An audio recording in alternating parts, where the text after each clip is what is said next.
வணக்கம் நண்பர்களே. இப்போ நீங்கள் ஸ்க்ரீனில் பார்க்குற மாதிரி வித்தியாசமான நாட்டெல்லாம் ரெடி பண்ணணும்னு சொல்லிட்டு நிறைய பேருக்கு ஆசை இருக்கும். ரெடி பண்ணுறதுன்னு தெரியாமல் இருப்பீங்க. அதுக்காக தான் இந்த வீடியோ மேக் பண்ணியிருக்கேன். இப்போ இந்த வீடியோவில் இப்போ நம்ம ஸ்க்ரீனில் பார்த்த மாதிரி அடுக்கடுக்காக வரக்கூடிய நாட் தான் கொஞ்சம் வித்தியாசமாக நம்ம ட்ரை பண்ணலான்னு சொல்லிட்டு இந்த வீடியோவை எடுத்திருக்கேன். வீடியோவை ஃபுல்லாக பாருங்கள். ஒரு சூப்பரான டிசைனில் நாட் நீங்கள் ரெடி பண்ணி கற்றுக்கலாம். சரிங்களா? ஓகே. இப்போ இந்த பீஸ் பார்த்திங்கன்னா ப்ளவுஸ் தைச்சிட்டு மீதியான பீஸு. இப்போ சைடில் பார்த்திங்கன்னா இந்த சைடும் நேராக இருக்குது, அந்த சைடும் நேராக கிராஸில் இப்போ நம்ம வெட்டிருக்கு பாருங்கள், அதில் நான் கட் பண்ணுறேன். இதில் கிராஸ். ஓகேங்களா? கிராஸை நான் வெட்டியிருக்கேன். இதனுடைய லென்த்து பார்த்திங்கன்னா நமக்கு ஒரு 1/2 மீட்டருக்கு மேலே இருக்கணும். இப்போ பேக் நாட்டுன்னு எடுத்துக்கிட்டிங்கன்னா நார்மலாக 1/2 மீட்டருக்கு மேலே தான் வைப்பாங்க. அவங்கவுங்க விருப்பத்தை பொறுத்து 1/2 மீட்டர்லேருந்து இன்னும் கொஞ்சம் அதிகமாகவும் வைக்கலாம். அது அவங்கவுங்க டேஸ்ட்டை பொறுத்து நாம் மாற்றி வச்சுக்கலாம். சரிங்களா? மேக்ஸிமம் ஒரு 1/2 மீட்டராவது நமக்கு இருக்கணும். இப்போ இந்த லென்த் கட் பண்ணிவிட்டு நம்ம மெஷர் பண்ணி பார்ப்போம் எவ்வளோ இருக்குதுன்னு சொல்லிட்டு.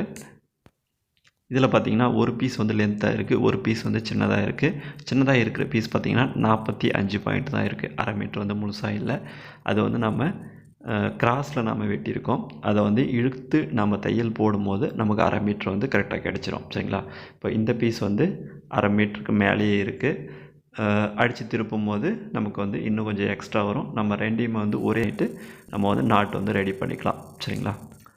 ஓகே ஃப்ரெண்ட்ஸ், இப்போ இதை நம்ம அடித்து திருப்புறதுக்கு முன்னாடி கீழே நம்ம டிசைன் பண்ணுறதுக்கான பீஸை நம்ம மெஷர் பண்ணி வெட்டிக்கலாம். ஒரு சிலர் கேட்பீங்க, இதுக்குமா மெஷர்மெண்ட்டு அப்படின்னு சொல்லிட்டு. இந்த மெஷர்மெண்ட் எல்லாமே துல்லியமாக நம்ம செய்கிறதுக்காக, நம்மளுடைய வேலையை நம்ம பர்ஃபெக்டாக செய்கிறதுக்காக தான் இந்த மெஷர்மெண்ட்டெல்லாம் நான் தெளிவாக சொல்லி கொடுத்துட்டு வரேன். ஓகே ஃப்ரெண்ட்ஸ், இப்போ நம்ம பீஸ் வெட்டி வச்சுருக்கோம். அதில் அந்த ப்ளவுஸ்லேயே கீழே பார்டர் நான் தனியாக கட் பண்ணி வச்சுருக்கேன். இப்போது இதனுடைய அகலம் எவ்வளோ இருக்குதுன்னு சொல்லிட்டு பார்த்துக்கோங்க. பார்டருக்கு மேலே நான் எக்ஸ்ட்ரா கொஞ்சம் விட்டு தான் வெட்டியிருக்கேன். ஓகேங்களா? ஓகே. இப்போ இதனுடைய அகலம் பார்த்திங்கன்னா கீழே அந்த கரை மட்டும் தனியாக தெரியுது பாருங்கள், அதை விட்டுருங்க. அதை விட்டுட்டு பார்த்திங்கன்னா 4 இன்ச் இருக்குது. இப்போ இந்த சைடு 4 இன்ச் வச்சு மார்க் பண்ணிக்கோங்க. ஓகே. அதே 4 இன்ச் இங்கே ஒரு மார்க்கு. இப்போ இன்னொரு 4 இன்ச்சில் ஒரு மார்க்கு. சரிங்களா? ஒரு சைடுக்கு நம்ம 3 பீஸ் வச்சு ரெடி பண்ணி காட்டுறேன். நம்ம விருப்பத்துக்கு ஏற்றாற் போல் நம்ம 3 பீஸ் வைக்கலாம், இல்லை 4 பீஸ் வைக்கலாம், இல்லை 5 பீஸ் கூட வைக்கலாம். நமக்கு எந்த அளவுக்கு டிசைன் தேவையோ அந்த அளவுக்கு நாம் மெஷர் பண்ணி வைக்கலாம். ஓகேங்களா? இப்போ நான் 4 மார்க் பண்ணியிருக்கேன். இப்போது இதில் நான் 3 பீஸ் நான் வைக்கிறேன். ஒரு சைடுக்கு 3 பீஸ் வைக்கிறேன். இப்போது இந்த 3 பீஸை மட்டும் விட்டுட்டு இதை நான் அப்படியே மடிச்சுக்கிறேன். 2ஆக மடிச்சுட்டு இப்போ அந்த பீஸ் நம்ம அப்படியே கட் பண்ணி எடுத்துக்கலாம். அப்போ 2ஆக மடிக்கும் போது 2 சைடுக்கும் 3 பீஸ் நமக்கு கிடச்சிரும். சரிங்களா? ஓகே. இதை அப்படியே கட் பண்ணி எடுத்துக்கோங்க. இப்போது இந்த பீஸையும் 2ஆக கட் பண்ணிவிட்டு ஒவ்வொரு சைடுக்கும் 3 பீஸ் வராமல் சைடில் அந்த பார்டர் இருக்குது பாருங்கள், அதை நம்ம வெட்டிட்டு தான் வைக்க போகிறோம். ஏன்னா நம்ம அதை கணக்கில் சேர்க்கல. இந்த பார்டரை நம்ம கணக்கில் சேர்க்காம தான் 4 இன்ச் வச்சோம். அதை மெஷர் பண்ணி தான் நம்ம சைட்லேயும் 4 இன்ச் வர மாதிரி வச்சுருக்கோம். அதனால் இதை கட் பண்ணி எடுத்துருங்க. கட் பண்ணி எடுத்துகிட்டு மீதி இருக்கிற இந்த பீஸை மட்டும் 3 பீஸ் தனியாக நாம் வெட்டிக்கலாம். இப்போ இதில் 2 பீஸ் இருக்குது, இதில் 2 பீஸ் இருக்குது. இப்போ சைடில் இருக்கிறதுல இதில் 2 பீஸ் இருக்குது. டோட்டலாக 6 பீஸ். ஒரு சைடுக்கு 3 பீஸ் நம்ம வைக்க போகிறோம். சரிங்களா? ஓகே. இதை நம்ம எடுத்து வச்சுக்கலாம். இப்போ இந்த பீஸை நாம் ரெடி பண்ணிக்கலாம். ரோப்புக்காக நாம் வெட்டியிருக்கிற இந்த பீஸ் மினிமம் 1 இன்ச் அகலமாவது இருக்கிற மாதிரி பார்த்துக்கோங்க. பார்த்துட்டு இப்போ இதை 2ஆக மடிச்சுட்டு அதை ஒரு சைடு நான் லாக் பண்ணுறேன். சரிங்களா? இப்போ என்கிட்ட லூப் டர்னர் இல்லை. லூப் டர்னரில் முனையில் லாக் பண்ணுற மாதிரி ஒரு ஆப்ஷன் இருக்கும். அது இருக்கும்போது நம்ம இந்த மாதிரி சைடில் நாம் லாக் பண்ண தேவையில்லை. தையல் போட்டு லாக் பண்ணாமல் ஸ்ட்ரெயிட்டாகவே தையல் போட்டுட்டு அதை வெளியே எடுத்துகிட்டு அது லூப் டர்னரை உள்ளே நுழைச்சி நம்ம லாக் பண்ணி எடுத்துக்கலாம். லூப் டர்னர் இல்லாமல் வேறு ஏதாச்சும் கம்பி யூஸ் பண்ணி நீங்கள் திருப்புறீங்கன்னா இப்போ நான் செய்கிற மாதிரி சைடில் லாக் பண்ணிவிட்டு அதுக்கப்புறம் அடித்து எடுத்துக்கோங்க. ஒரு சைடு முனையில் லைட்டாக தட்டி விட்டுருங்க. தட்டி விட்டுட்டு எடுத்து வச்சுக்கோங்க. இப்போ இன்னொரு பீஸையும் அதே மாதிரி சைடில் லாக் பண்ணிடுங்க. ஒரு சைடு லாக் பண்ணிவிட்டு அப்புறம் ஸ்ட்ரெயிட்டாக தையல் போட்டுட்டு எடுத்துக்கோங்க. இப்போ நான் இதுக்கு 2 தையல் கொடுக்குறேன். அதாவது நம்ம கம்பி வச்சு திருப்பும் போது அந்த தையலில் எதுவும் டேமேஜ் ஆகாமல் இருக்கிறதுக்காக எக்ஸ்ட்ரா ஒரு தையல் இந்த 2 பீஸ்லேயுமே நான் கொடுத்துக்கிறேன். இப்போ இதிலேயே இன்னொரு தையல் போட்டுக்கோங்க. நம்ம ஒவ்வொரு தையல் போட்டிருக்கோம். இப்போ அடிஷ்னலாக இன்னொரு தையல் போட்டு எடுத்துக்கலாம். இப்போது இந்த அகலம் நம்ம 1 இன்ச் அளவுக்கு வெட்டியிருக்கோம்னா 2ஆக மடிக்கும் போது 1/2 இன்ச் ஆகிடுது.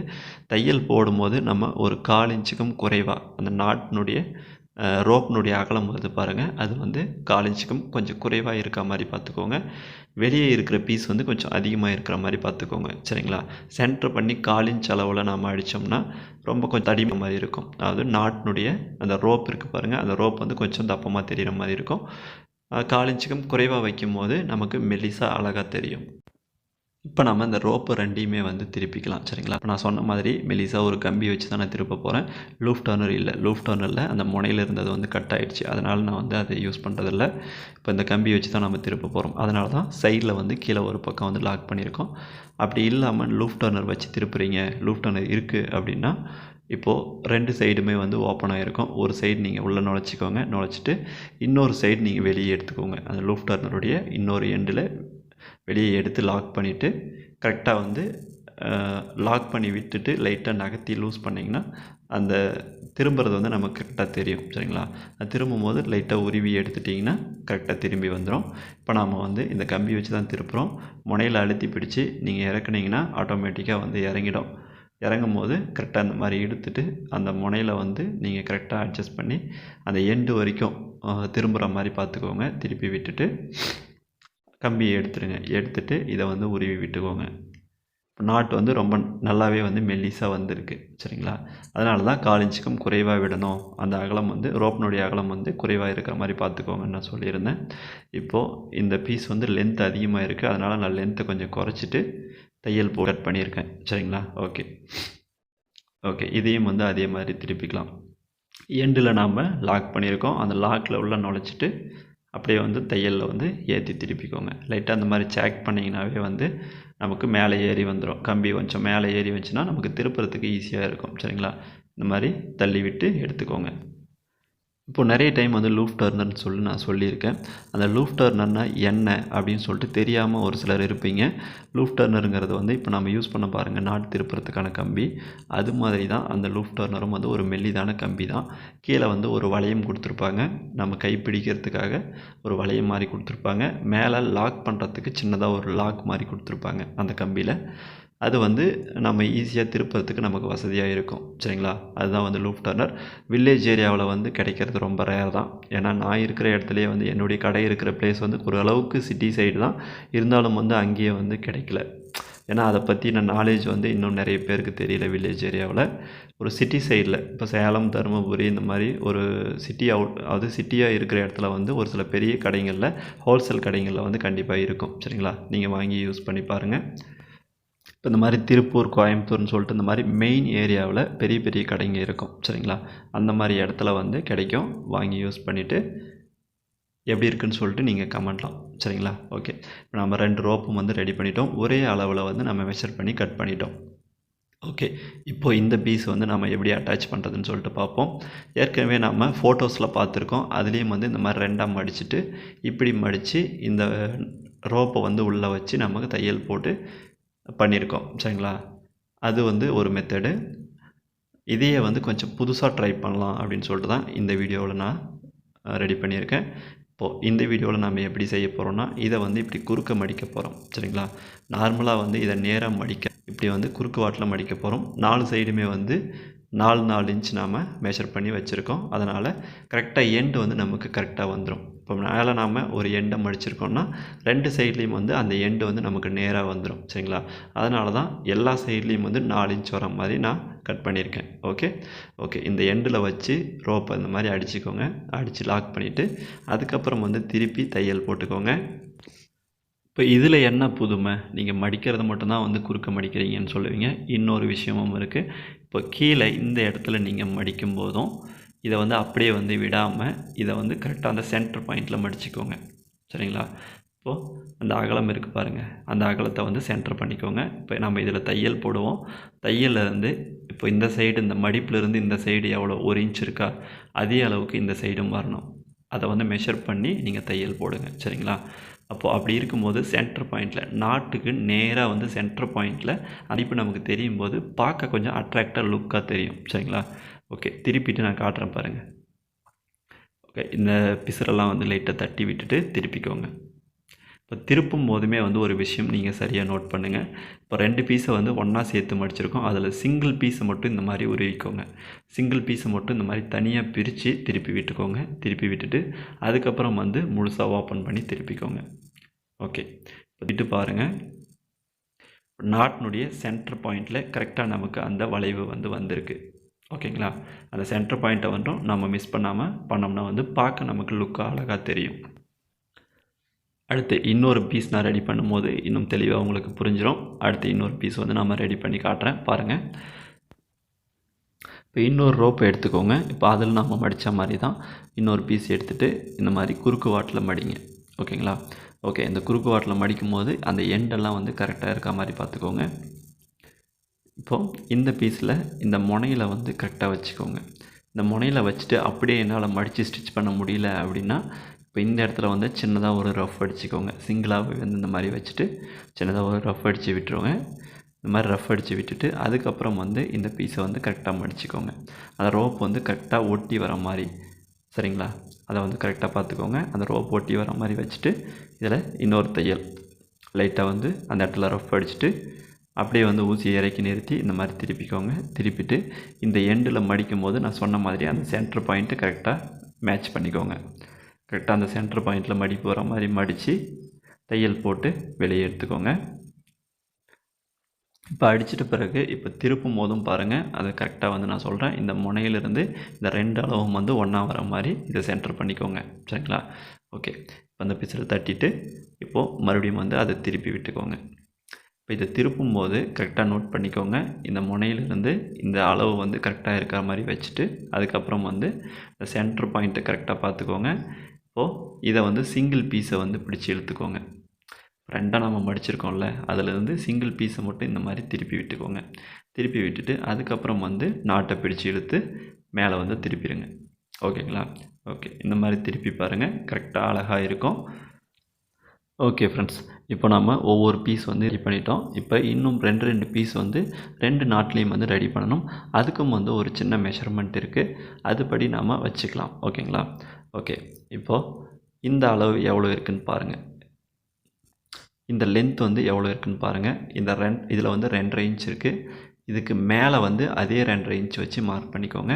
அதுக்கு மேலே இன்னொரு 2.5 இன்ச் வச்சு மார்க் பண்ணிக்கோங்க. இது வந்து ஒரு அப்ராக்சிமேட் கணக்கு தான். இப்போ அப்ராக்சிமேட்னா இது வந்து கரெக்டான கணக்கு தான். ஆனால் வந்து இதில் கரெக்டாக வருதான்னு சொல்லிட்டு நாம் ஒரு டெஸ்டிங் பார்த்துக்கலாம். சரிங்களா, இதில் வந்து ஒரு சின்ன மிஸ் ஆகும். அதனால தான் வந்து நான் அதை டெஸ்டிங்னு சொல்கிறேன். இப்போ நம்ம அந்த மார்க் பண்ணதுலேயே வந்து தையல் வரா மாதிரி நம்ம இதை வச்சுக்கலாம். ஓகேங்களா, இப்போது அதை மார்க் பண்ணதுலேயே வந்து தையல் வரா மாதிரி வைக்கணும் அப்படின்னா இப்போ இந்த பீஸ் இந்த முனையை வந்து ஒரு 1/4 இன்ச் நம்ம கீழே இறக்கி வைக்கணும். அந்த 1/4 இன்ச்சில் தையல் போட்டுட்டு இந்த நாட்டை வந்து நம்ம இந்த மாதிரி திருப்பிக்கணும். ஓகேங்களா, ஓகே. இப்போ நம்ம இதை வெளியே எடுத்துட்டோம். இதில் லைட்டாக பீஸரை வெட்டிடுங்க. இப்போது அதை வெட்டும் போது நாட்டினுடைய அந்த ரோப்பை வந்து வெட்டிடாதீங்க. கரெக்டாக பார்த்துக்கோங்க. இந்த எண்டில் மட்டும் லைட்டாக வெட்டிட்டு திருப்பிக்கோங்க. இப்போ நம்ம திருப்பி விடும்போது பார்த்திங்கன்னா இப்போ நம்ம ஏற்கனவே கீழ்ப்பக்கம் ரெடி பண்ணியிருக்கோம் பாருங்கள், அதை ஒட்டி தான் நமக்கு இது வரும். ஓகேங்களா, இதை திருப்பும் போது கரெக்டாக ஒட்டி வரும். அந்த ரோப் வந்து லைட்டாக நமக்கு வெளியே தெரிகிற மாதிரி இருக்கும். கரெக்டாக பாருங்கள், இந்த இடத்துல இந்த முனையில் வந்து அந்த ரோப் வந்து லைட்டாக தெரிகிற மாதிரி இருக்கும். அது வந்து தெரியாமல் இன்னும் கொஞ்சம் கீழே இறக்கி வச்சா இன்னும் கொஞ்சம் நல்லாயிருக்கும். ஓகேங்களா, இதுதான் இந்த மிஸ்ஸிங் வந்து இல்லாமல் இருக்கணும்னா நம்ம இந்த மெஷர்மெண்ட்டை வந்து பார்த்துக்கணும். கீழே 2.5 இன்ச் இருக்குன்னா மேலே வந்து 2.25 இன்ச் வச்சு மார்க் பண்ணிக்கோங்க. அதில் வந்து 1/4 இன்ச் கீழே இறக்கி பீஸை வச்சு தையல் போட்டுக்கோங்க. ஓகேங்களா, ஓகே. இப்போ இந்த பீஸை நம்ம வைக்கும்போது இன்னும் 1/4 இன்ச் கீழே இறக்கிக்கோங்க. நம்ம வந்து ஃபஸ்ட்டு அடிக்கும் போது 1/4 இன்ச் வந்து இறக்கி வச்சோம். இப்போ இன்னும் 1/4 இன்ச் நம்ம இறக்கி வைக்கும்போது அந்த மெஷர்மெண்ட் வந்து 1/2 இன்ச்சாக மாறிக்குது. அப்போ வந்து நமக்கு இன்னும் ஒரு 1/4 இன்ச் வந்து நமக்கு கீழே இறங்கி வரும். இப்போ நான் திருப்பி காட்டுறேன் பாருங்கள். இப்போ இந்த பீஸை வந்து லைட்டாக திருப்பி வெளியே எடுத்துட்றேன். இப்போ திருப்பி விடும்போது இப்போ கீழே இருக்கிற பீஸில் வந்து அந்த ரோப் வந்து லைட்டாக தெரியும். இதில் வந்து அந்த ரோப் தெரியாத அளவுக்கு கொஞ்சம் கவர் ஆகி கீழே வந்து நிற்கும். ஓகேங்களா, அதுதான் டிஃப்ரென்ஸ். இந்த மாதிரி சின்ன சின்ன டிஃப்ரென்ஸில் நமக்கு நிறைய மாற்றங்கள் தெரியும். அதனால தான் வந்து ஒரு சின்ன சின்ன மெஷர்மெண்ட்ஸை கூட நான் தெளிவாக வந்து எக்ஸ்பிளைன் பண்ணி கொடுத்துட்டு வரேன். சரிங்களா, இப்போ இன்னொரு சைடு வந்து நம்ம அடிச்சுக்கலாம். இதில் அடிக்கும்போது பார்த்திங்கன்னா நம்ம வந்து ஏற்கனவே சொல்லியிருக்கோம், அது வந்து 1/4 இன்ச் டிஃப்ரென்ஸ் வருதுன்னு சொல்லிட்டு அந்த 1/4 இன்ச் நம்ம ஃபஸ்ட்டு நாட்லேயே வந்து நம்ம எக்ஸ்ட்ரா பண்ணிக்கலாம். ஓகேங்களா? இப்போ நம்ம ஃபஸ்ட்டு வந்து அந்த நம்ம மார்க் பண்ணதுலேயே வச்சு ஒரு 1/4 இன்ச் தள்ளி வச்சு அடித்தோம். அதுக்கப்புறம் வந்து இன்னும் 1/4 இன்ச் சேர்த்து 1/2 இன்ச் தள்ளி வச்சு அடித்தோம். நம்ம ஃபஸ்ட்லேயே வந்து அந்த 1/2 இன்ச்சை வந்து இறக்கிக்கலாம். சரிங்களா? அந்த 1/2 இன்ச்சை வந்து இறக்கி ஒரு பீஸ் வந்து ரெடி பண்ணிக்கலாம். ரெடி பண்ணி திருப்பிட்டு பார்த்தோம்னா அந்த பீஸ் வந்து கரெக்டாக நம்ம நிற்கிறது வந்து நமக்கு தெரியும். இப்போ இன்னொரு பீஸ் நம்ம வச்சு அடிக்கும் போதும் அந்த 1/2 இன்ச் அளவுக்கு நம்ம கீழே இறக்கி வைக்கணும். இப்போ ஃபஸ்ட்டே வந்து நம்ம அதில் வந்து நம்ம 1/4 இன்ச் மட்டும் தள்ளி அந்த மார்க்லேருந்து தையலுக்கு மட்டும் 1/4 இன்ச் தள்ளி வச்சோம். அதுக்கப்புறம் வந்து 1/2 இன்ச் தள்ளி வச்சோம். இப்போ ரெண்டுலேயுமே வந்து 1/2 இன்ச் வந்து தள்ளி வச்சுக்கலாம். சரிங்களா? இப்போது அந்த சைடு நம்ம ரெடி பண்ணும்போது பீஸ் வந்து கொஞ்சம் தெரிஞ்சது. அந்த 1/4 இன்ச் டிஃப்ரென்ஸ் வந்து நமக்கு வந்தது. இப்போ இதில் வந்து நமக்கு கரெக்டாக வந்திருக்கு. சரிங்களா? இப்போ ரெண்டையும் வந்து மேட்ச் பண்ணி பார்த்தீங்கன்னா தெரியும். உங்களுக்கே புரியும். பார்க்குறதுக்கு எது நமக்கு நல்லா அழகாக தெரியுது அப்படின்னு சொல்லிட்டு பாருங்கள். நாம் மேலோட்டமாக பார்க்கும்போது ரெண்டுமே வந்து நமக்கு சேமாக தெரிஞ்சாலும் ஆனால் ஒரு சைடு மட்டும் பாருங்கள். இந்த சைடில் பார்த்தீங்கன்னா இந்த கீழே இருக்கிற அந்த பீஸ்லேருந்து மேலே வச்சுருக்கிற பீஸ்க்கு இடையில அந்த ரோப் வந்து நமக்கு 1/4 இன்ச் வந்து நமக்கு தனியாக தெரியுது. சரிங்களா? ஆனால் இதில் வந்து அந்த மாதிரி தெரியல. அந்த சின்ன சின்ன விஷயங்களை வந்து நம்ம சரி பண்ணும்போது இன்னுமே வந்து பார்க்க அழகாக தெரியுது. இதை ட்ரை பண்ணி பாருங்கள். எப்படி இருக்குன்னு சொல்லிட்டு இந்த வீடியோ கீழே கமெண்ட் பண்ணுங்கள். இதே மாதிரி அடுத்தடுத்த வீடியோக்குள்ளே நிறைய விஷயங்களை நீங்கள் கற்றுக்கலாம். சரிங்களா? அடுத்த வீடியோவில் பார்க்கலாம். நன்றி.